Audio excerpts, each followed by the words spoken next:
Another one of my favorite filters under the Sapphire Distort category is S Shake, and I use the Shake filter for all kinds of different things all the time. So I want to show you a couple of ways that you might want to take advantage of it.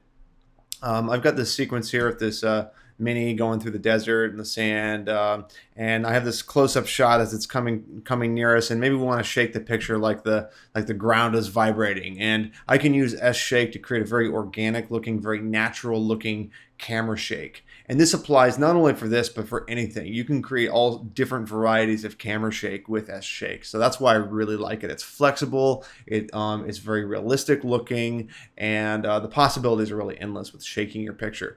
So on this one shot here, we want to try and make the picture vibrate as the car gets close. So I'm going to grab a shake from here, drop it on, and you can see just the default setting is it just shakes everything all over the place. So we want to try and make something maybe a little bit more natural looking, and we want to have it sort of ramp up to that. So let's go into our effect editor, and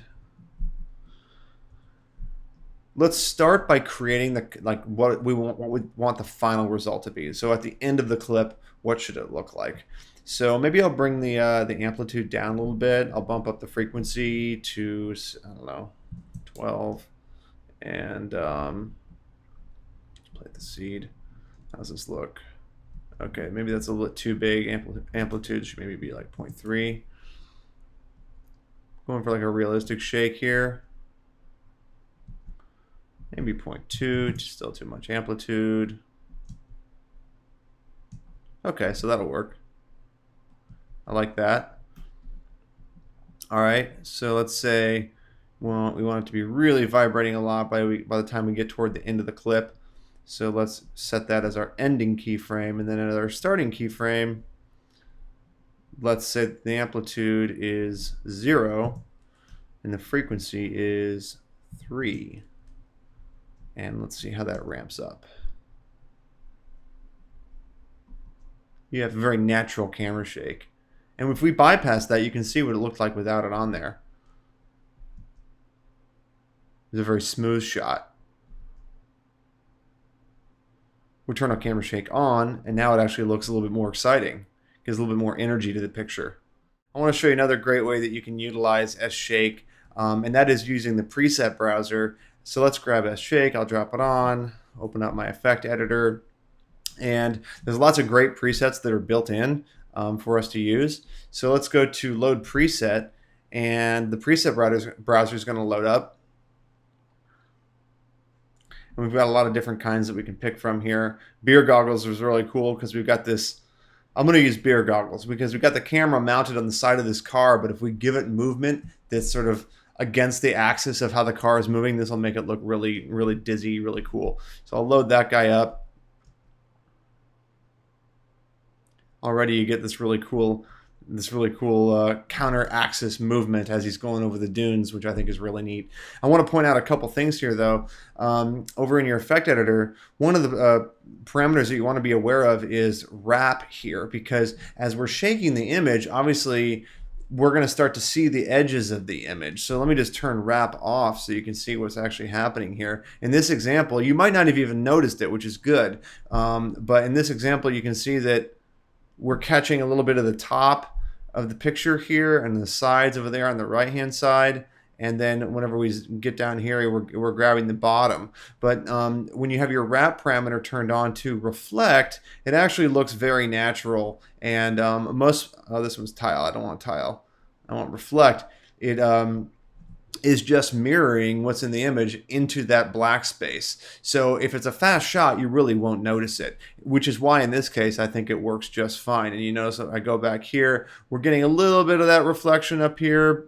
So the way around this really is to zoom in on it a little bit more. If you want to zoom in on your picture, you can still do that. Go over into a crop transform in the effect editor, and you can just scale it up a little bit, and maybe move it down a hair,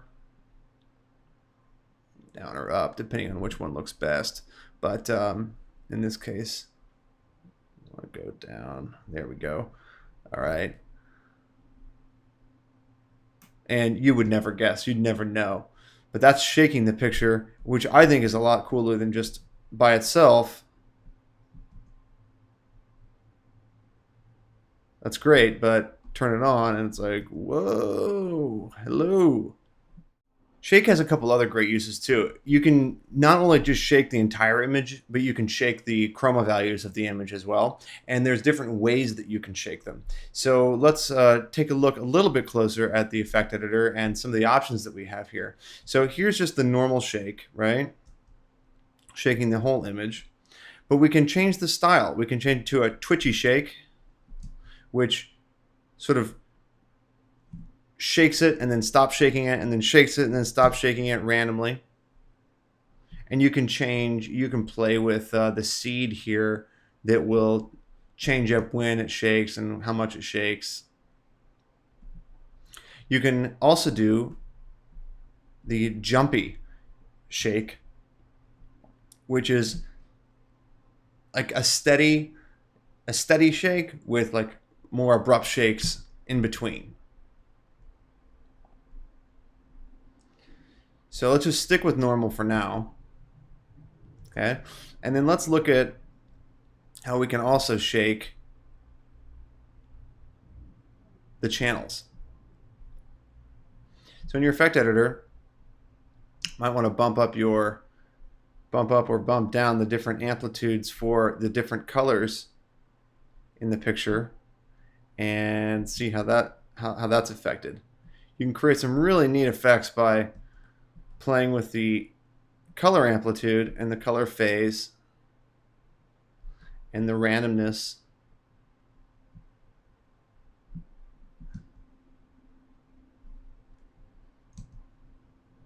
And that looks particularly cool if you have this on twitchy, because then it's going along normally and then boom, you get that twitch and it's messing up the color channels as well. And then if you really want to get crazy, you can turn on motion blur. Motion blur is also automatically turned on here, I think. No, it's not. Motion blur is not turned on, but you can turn on quick motion blur. And you get a really neat effect that way. Let's see what that looks like with just set to normal. Yeah, then it's really crazy. Motion blur takes a little bit more processing power. But it looks really cool, and you can do some really fun stuff with it.